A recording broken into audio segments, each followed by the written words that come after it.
90 স্বৈরাচার বিরোধী আন্দোলনে সর্বদলীয় ছাত্র ঐক্যের নেতৃত্ব দিয়েছেন, ডাকসুর নেতৃত্ব দিয়েছেন। তো ওই সময় আপনারা যারা আপনাদের নেতৃত্বে এরশাদ সরকার পতনের পর আপনারা তো কোনো সরকারের কোনো পদে যেতে চাননি, কিন্তু এই 24 সালে এসে এই যে বৈষম্যবিরোধী ছাত্র আন্দোলনের নেতারা বিভিন্ন পদে গেলেন এবং বিতর্ক হলেন, সমালোচিত হলেন, এই জিনিসটাকে আপনারা কিভাবে দেখছেন? একজন সাবেক ছাত্রনেতা এবং অভ্যুত্থানের একজন অন্যতম নায়ক হিসেবে আপনি কিভাবে দেখছেন এই বিষয়টাকে? না, এটা ধরেন আমাদের তো সমাজের প্রতি, দেশের প্রতি আমাদের একটা কমিটমেন্ট ছিল। মানে আমরা তো নিজের ব্যক্তি স্বার্থ বা নিজের বিত্ত বৈভব অর্থের কথা চিন্তা করিনি। স্বৈরাচার এরশাদ বিরোধী আন্দোলন করেছি, দীর্ঘ 9 বছর আন্দোলন করেছি আমাদের প্রিয় নেত্রী বেগম খালেদা জিয়ার নেতৃত্বে। এবং ঢাকা বিশ্ববিদ্যালয়ে আমরা তখন ছাত্র দলের নেতৃত্বে আমরা আন্দোলন করে আমরা কিন্তু ডাকসুতে 90 আমরা জনগণকে আশ্বস্ত করেছিলাম ছাত্র সমাজকে যে আমরা নির্বাচিত হলে মানে ডাকসুর নেতৃত্বে স্বৈরাচার এরশাদের পতন ঘটাবো, গণতন্ত্র ফিরিয়ে আনবো। যার কারণে ছাত্র সমাজ আমাদের আস্থা বিশ্বাস রেখে আমাদের নির্বাচিত করেছিল। পরবর্তীতে এর আগেও কিন্তু আমাদের অনেক থেকে বড় বড় ডাকসু বেশ আমাদের 2-3 বার দুবার ছিলেন। এর আগে আমাদের মান্না আক্তার ছিলেন, আমাদের আক্তার বাবলু ছিলেন, সুলতান মুস্তাক ছিলেন। কিন্তু তাদের আমলও কিন্তু তারা কিন্তু ওইভাবে তারা আন্দোলন করার চেষ্টা করেছেন ওরা, কিন্তু তারা মানে সব মানে দল মতের এবং সমস্ত প্রগতিশীল গণতান্ত্রিক ছাত্র সংগঠনগুলি একই মঞ্চে একই প্ল্যাটফর্মে আনতে পারেনি। কিন্তু আমাদের সুযোগটা হয়েছিল। আমরা কিন্তু ডাকসু নির্বাচিত হয়ে আমরা কিন্তু ওই যে 10ই অক্টোবর সচিবালয় ঘেরাও কর্মসূচিতে সারা বাংলাদেশ থেকে আসছিলেন আমাদের 7 দল 5 দল 15 দলের আহ্বানে। তখন আমাদের দলের নেতা ওই যে সিরাজগঞ্জের উল্লাপাড়া থেকে আসছিলেন নাজিরউদ্দিন জিয়াদ, তিনি শহীদ হন। তার লাশকে রেখে আমরা নিয়ে আসছিলাম ঢাকা বিশ্ববিদ্যালয়ে। তখন অপরাজয় বাংলা পাদদেশে দাঁড়িয়ে সেদিন কিন্তু আমরা শপথ করেছিলাম। আমাদের ডাকসু বিপি আমানুল্লাহ আমান তিনি সেদিন শপথ করেছিলেন যে যতক্ষণ পর্যন্ত না স্বৈরাচার এরশাদের পতন না হবে ততক্ষণ পর্যন্ত আমরা রাজপথ থেকে ঘরে ফিরে যাব না। এবং আমাদের এই আন্দোলনের ডাকে আমরা আমাদের সব ছাত্র সমাজ আমাদেরকে সমর্থন দিয়েছিল। পরবর্তীতে আমরা ডাকসু ভবনে বসে আমরা তখন ওই সব আমাদের ডাকসু সহ যে 23টি সংগঠন আমরা বসে আমরা তখন করলাম, সর্বদলীয় ছাত্রকে গঠন করলাম। সেই গঠন করার পরে আন্দোলনের লেলিহান শিকার শুধু ঢাকা সারা বাংলাদেশ ছড়িয়ে পড়ার কারণে আন্দোলনকে আমরা একটা চূড়ান্ত রূপে আমরা মানে যৌক্তিক পরিণতিকে নিয়ে গেলাম আমাদের 90। বিশেষ করে ডাক্তার শামসুল আলম খান মিলন 27শে নভেম্বর মারা গেলেন উনি আমাদের ওই যে গুলি করে মেরে ফেললো ওই যে স্বৈরাচারের দোসররা টিএসসি মোড়ে। ডাক্তার মুস্তফা জামাল জাহাঙ্গীর উনি ছিলেন। তো একসাথে উনি মারা গেলেন। মারা যাওয়ার পরে এটাকে তখন আমাদের লাঠি মিছিল ছিল সর্বদলীয়। এটা কি সারা মানে এটা স্পার্ক হয়ে গেল আর কি, এবার আন্দোলনের স্ফুলিঙ্গ ওইটাতে সারা শহরে তখন মানে হাজার হাজার লোক নেমে গেল আর কি। তারপরের দিন আবার ওই যে আমাদের সকালে 28 তারিখে ছিল আমাদের স্বৈরাচার এরশাদ আর্মি দিয়ে তখন সব বন্ধ করে দিয়েছিল, বিশ্ববিদ্যালয় হলগুলি ব্লক করে দিয়েছিল। তখন এক রোকেয়া হলের মানে আমাদের তখন হলের বিপি শিরিন সুলতানা বিপি ছিল, শামসুন তারা লাঠি মিছিল সকালবেলা ভোরে ফজরের নামাজ পড়ে ওরা বেরিয়ে গেছে 144 কারফিউ ব্রেক করে তারা মানে মিছিল করা শুরু হয়ে গেলো। তখন বিডিআর আর্মি পুলিশ চুপ করে থাকলো, তারা হাজার হাজার লোক তখন নেমে গেল। আমরা তখন নেমে গেলাম রাস্তায়, একবার গণ অভ্যুত্থান হয়ে গেল। এই গণ অভ্যুত্থানটি একবার চূড়ান্ত আমরা জাতীয় বীর খেতাব পেয়েছি। আমরা কথা আসছি, জাতীয় বীর খেতাব পেয়েছি, সাংবাদিক আপনারা দিয়েছেন। আপনাদের যে প্রেস ক্লাবের অডিটোরিয়ামে আপনাদের ডেকে নিয়ে 23টি সংগঠনের প্রেসিডেন্ট সভাপতি নেতৃবৃন্দকে আমাদেরকে জাতীয় বীর খেতাব দিয়েছেন। আপনারা অত্যন্ত কাছে থেকে আমাদেরকে দেখেছেন 90-এর আন্দোলনে যে আমরা যে নির্লোভ নির্মোহ দেশের জন্য করেছি। আমরা তখন বক্তৃতায় একটা কথা বলছি, আমরা মন্ত্রী এমপি হওয়ার জন্য আন্দোলন করছি না, আমরা এই দেশের মানুষকে মুক্ত করার জন্য, গণতন্ত্র পুনরুদ্ধারের জন্য, মানুষের যে মৌলিক অধিকার শাসন প্রতিষ্ঠা করার জন্য, বিচার বিভাগের স্বাধীনতা প্রতিষ্ঠা করার জন্য, মানুষের কল্যাণে আমরা কাজ করার জন্য আমরা করেছি। আমরা কোনো ব্যক্তিগত স্বার্থে করিনি। তখন একটা মোরাল অব্লিগেশন ছিল যে না, আমি যদি আজকে এমপি হই, আমার এমপি হওয়ার জন্য অনেকে বলছেন, আমাদের দল থেকে বলছে, আমাদের নেত্রী বলছেন ইলেকশন করতে। আমি বলছি যে না, আমরা তো জনগণের কাছে কমিটমেন্ট করেছি যে আমরা মন্ত্রী এমপি হওয়ার জন্য লড়াই সংগ্রাম করি নি, আমরা গণতন্ত্র পুনরুদ্ধারের জন্য স্বৈরাচারের পতন ঘটিয়ে একটা জনগণের দাবি আদায়ের জন্য আমরা মুক্ত করার জন্য আন্দোলন করেছি। তো সেদিন কিন্তু আমরা আমার কমিটমেন্ট থেকে আমাদের এই বিবেক কাজ করেছে, যার কারণে কিন্তু আমরা মন্ত্রী এমপি হওয়ার জন্য আমরা কোনো রকম লবিং করা বা আলাদা একটা প্ল্যাটফর্ম করা বা আমাদের ইয়ে করা সেটা করিনি। আর মন্ত্রী এমপিদের প্রতি আমাদের কোনো মোহ ছিল না, যেন আমাদের সিনিয়র আছে তারা দেশ পরিচালনাদের, আমরা রাজনীতি করে একটা সময় তো ইনশাল্লাহ আমরা মন্ত্রী এমপি হব, এমপি হয়েছি, আমরা দুবারে হওয়ার সৌভাগ্য হয়েছে। হয়তো আগামী দিনে আরও বড় জায়গায় দল যদি চায়, আমাদের ত্যাগ থাকে, আমরা যদি সেই অভিজ্ঞতা অর্জন করতে, অবশ্যই দল করবে। তো সেখানে কিন্তু আমরা অনৈতিকভাবে এর সাথে সাথে কোনো আপোষ করিনি। আমরা বলছি অনেক লোভ লালসা মোহ, ওদের টাকার অফার, মন্ত্রিত্বের অফার, অনেক কিছু করেছে, সুযোগ ছিল নিশ্চয়ই, অনেক সুযোগ, কোনো নীতির প্রশ্নে আপোষ করিনি। আমাদের বলং এই ছিল যে জিয়া আল্লাহ থেকে ব্যস্ত নজিব করো, জিয়াউদ্দিন বাবলু, তিনিও তো মন্ত্রী ছিলেন, তিনিও তো আমাদের বিদ্যুৎ এবং জ্বালানি মন্ত্রী নিয়ে চলে গিয়েছিলেন। উনি তো আমাদের ছাত্র রাজনীতির কলঙ্ক হিসেবে তিনি এই কী হয়েছেন, চিহ্নিত হয়েছেন। তো সেখানে আমরা তো অর্থের কাছে বা কোনো লোভ লালসা মোহের কাছে তো আমরা মাথা নত করিনি। আমাদের সবচেয়ে বড় ছিল আদর্শ, আমাদের ছিল সবচেয়ে বড় আমাদের দেশপ্রেম এবং আমাদের গণতন্ত্র পুনরুদ্ধার করা। এটা ছিল আমাদের আমাদের সবচেয়ে বড়। আমরা ত্যাগ স্বীকার করেছি, জেল কেটেছি, মার খেয়েছি বহুবার, কিন্তু নীতির প্রশ্ন আপোষ করিনি। 24-এর এই ঘটনার কারণে কি সামনে যে কোনো ছাত্র রাজনীতি কিংবা ছাত্র আন্দোলন কি মানে এটা নষ্ট হওয়ার সম্ভাবনা আছে, কিংবা ছাত্র সংগঠন? না, যেটা আপনি বলছেন, যারা মন্ত্রী, যারা গত অন্তর্বর্তীকালীন সরকারের উপদেষ্টা হয়েছিল, সেটাকে বা আমি অনেকেই সমালোচিত হয়েছে, সমালোচিত হয়েছে যে না, এখন তারা যাদের ছাত্রদের গন্ধ যায়নি, তারাও মানে তারা উপদেষ্টা হয়েছে, এটা সেখানে তাদের অনেক ম্যাচুরিটি নিয়েও কথা আসছে। তারপরে তাদের দেশপ্রেমের ক্ষেত্রে আমি বলবো না যাদের দেশপ্রেম নাই, কারণ তারাও ঝুঁকি নিয়েছে, তারাও বৈষম্য বিরোধী আন্দোলনে তারা একটা গুরুত্বপূর্ণ ভূমিকা পালন করেছে, এটা অস্বীকার করতে চাই না। এনসিপি যারা পরবর্তীতে যারা দল গঠন করেছে, তারা কিন্তু ওই সময়টা মানে হয়তো সবাই মানে তাদের ভূমিকা নিয়ে মানে আমাদের সুশীল সমাজ, আমাদের সিনিয়ররা তারা বলছে যে না, এখনও তাদের সেই ম্যাচুরিটি, তাদের সামাজিক অবস্থা বা তাদের রাজনৈতিক অবস্থা, তারা এখনও সেই পর্যায়ে আসেনি। কিন্তু তারা তখন ওই পরিস্থিতিতে তারা নিজেদের কে সেদিন মানে ওই অন্তর্বর্তীকালীন সরকারকে তারা প্রভাবিত করে তারা তাদের মানে সেই সুযোগটা তারা নিয়ে নিচ্ছে। তারা যেহেতু ফ্রন্ট লাইনে তখন ছিল আমাদের সাথে, আমরা কিন্তু তখন তাদেরকে সমর্থন দিচ্ছি, আমরা একসাথেই আমরা আন্দোলন করেছি। কিন্তু সেখানে কিন্তু আমাদের ওই যে বাকি কাজগুলি যেটা হয়েছে, যেটা ধরেন আমাদের দলের বর্তমান চেয়ারম্যান এবং মাননীয় প্রধানমন্ত্রী, তিনি লন্ডনে তো কিন্তু আমার গিয়েছিলেন, আমাদের নোবেল বিজয়ী ডক্টর ইউনূস, উনি কিন্তু গিয়েছিলেন আমাদের আমাদের লন্ডন গিয়েছিলেন।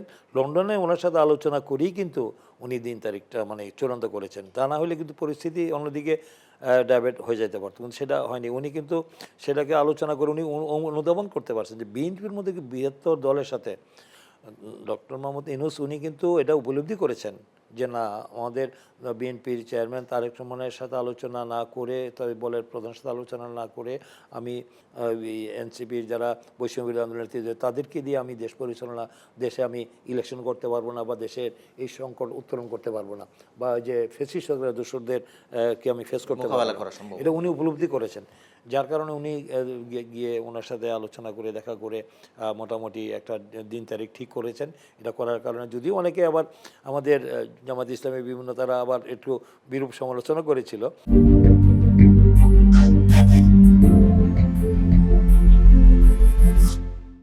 আরেকটা বিষয় যে আপনি বললেন যে যদি মানে বিএনপিকে বাদ দিয়ে নির্বাচন করার একটা, অথবা বিএনপিকে নির্বাচনে না নিয়ে আসার একটা প্রক্রিয়া কি ছিল কিনা, পর্দার আড়ালে এরকম কিছু ছিল কি তখন? না, এটা মানে কারো হয়তো ছিল যে এককভাবে করা যায়, কিন্তু বিএনপির মতো একটা সর্ববৃহৎ দল, যেটা এখন মানে একবারে তৃণমূল পর্যায়ে আমাদের সংগঠন রয়েছে এবং সমর্থন রয়েছে, এটা তো এবার প্রমাণিত হলো। গত 12 তারিখে যে ঐতিহাসিক যে ত্রয়োদশ জাতীয় সংসদ নির্বাচন হলো, সেই নির্বাচনে তো বিএনপি 240টা আসনে মানে সংখ্যাগরিষ্ঠ নিরঙ্কুশ আসন পেয়ে দানেশের প্রার্থীকে দেশের মানুষ বিএনপিকে নির্বাচিত করেছে। তাদের পছন্দের প্রার্থী, পছন্দের দল, পছন্দের মার্কাকে তারা ভোট দিয়ে নির্বাচিত করে সংসদে সংখ্যাগরিষ্ঠ পাঠিয়েছে। এই নির্বাচন তো মানে কোনো ম্যানিপুলেট হয় নাই, এই নির্বাচন তো কোনো রকম ইঞ্জিনিয়ারিং হয় নাই, তো এই নির্বাচন তো জনগণের প্রত্যক্ষ হয়েছে, তাই না?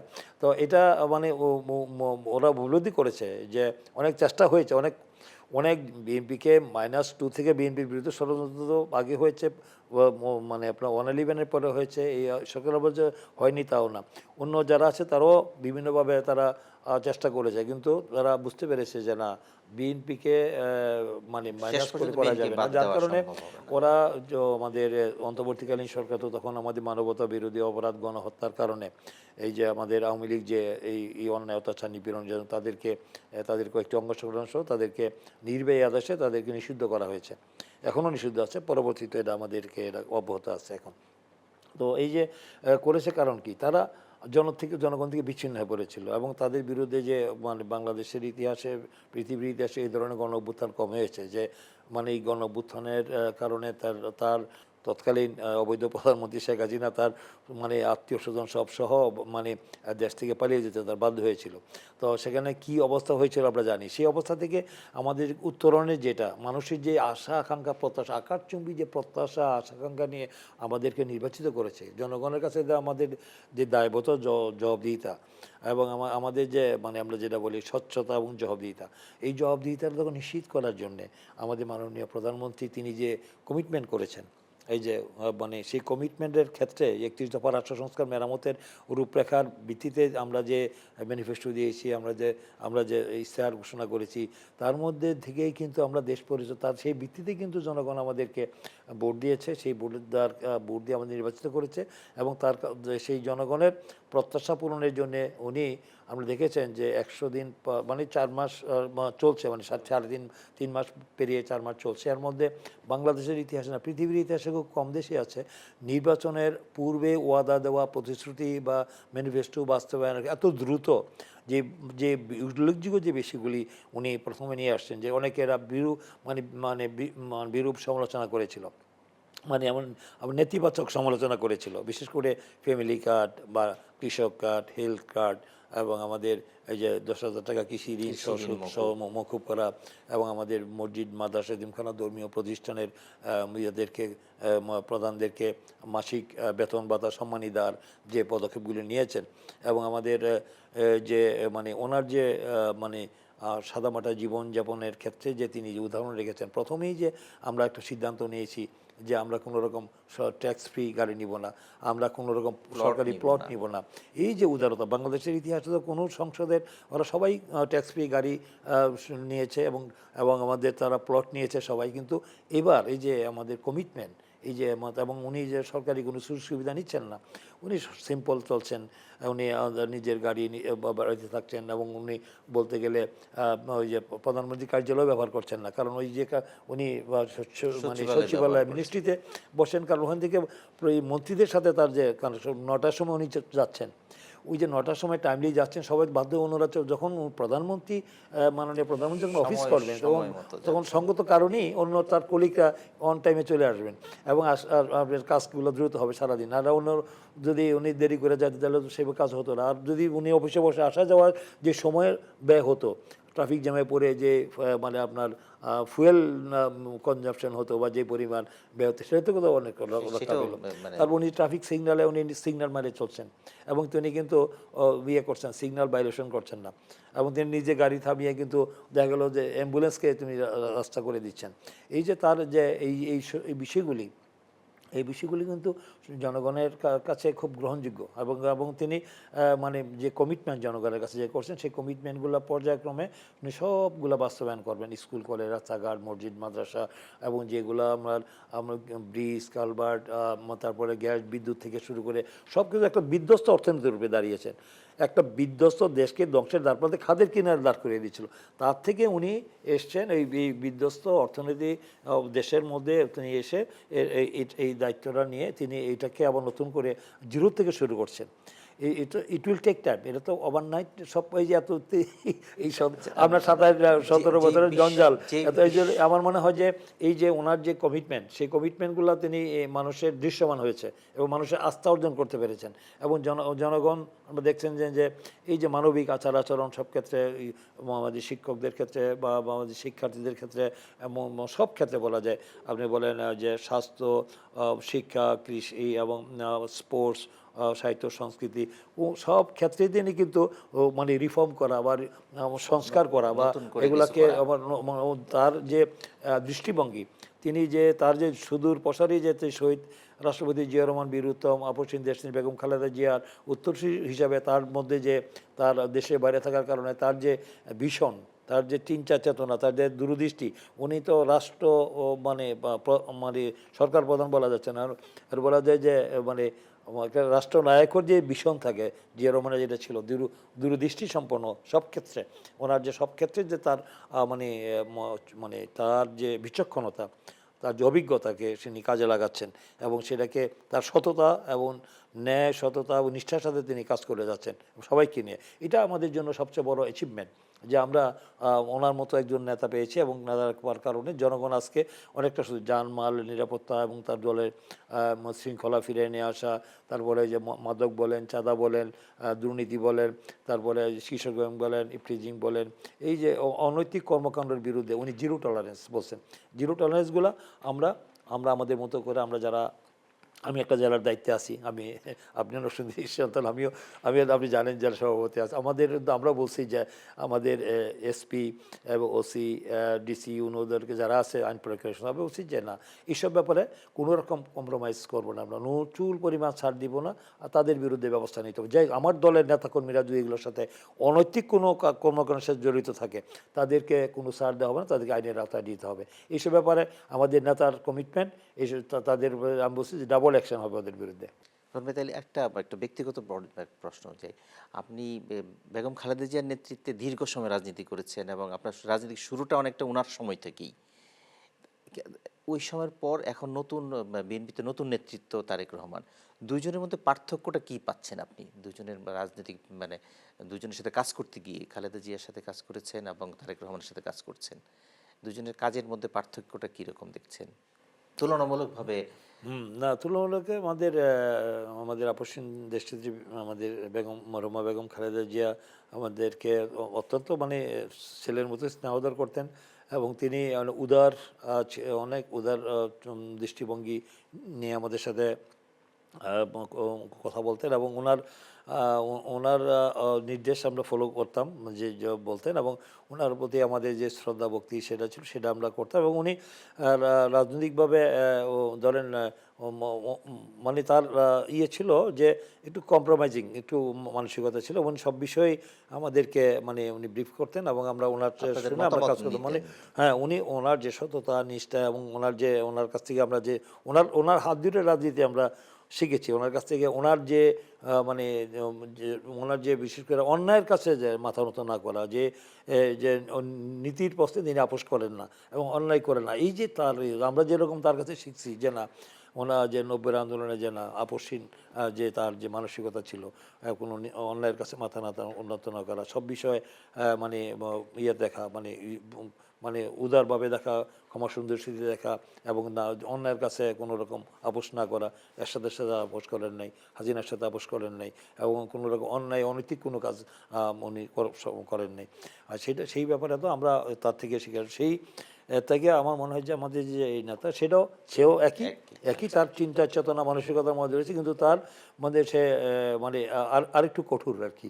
সে আমার মনে হয় যে ম্যাডামদের একটু কম্প্রোমাইজিং ছিলেন, একটু সফট ছিলেন, কিন্তু সে একটু কঠিন, মানে দেশ শাসনের ক্ষেত্রে যেটা হওয়া দরকার সেটা আরেকটু মনে হয় যে, কারণ ওই আমাদের শহীদ রাষ্ট্রপতি জিয়া রহমান আমাদের মরহুমা বেগম খালেদা জিয়ার থেকে তার যে শিক্ষা পেয়েছেন উনি, পারিবারিক শিক্ষা, রাজনৈতিক শিক্ষা, এবং তিনি দেশের বাইরে ছিলেন এবং তার এই পারিপার্শ্বিক তার যে সামগ্রিক যে এই যে উনার যে অভিজ্ঞতা হয়েছে, এই যে তার অভিজ্ঞতা, বিচক্ষণতা এবং তার রাষ্ট্র পরিচালনার ক্ষেত্রে তার যে পড়াশোনা, মেধা, প্রজ্ঞা, এটা কিন্তু এটা নিয়ে কিন্তু অনেকেই তার বিষয় নিয়ে কিন্তু তারকে বিভিন্নভাবে মানে বিতর্কিত করার চেষ্টা করা হয়েছে, মানে নিন্দুকেরা।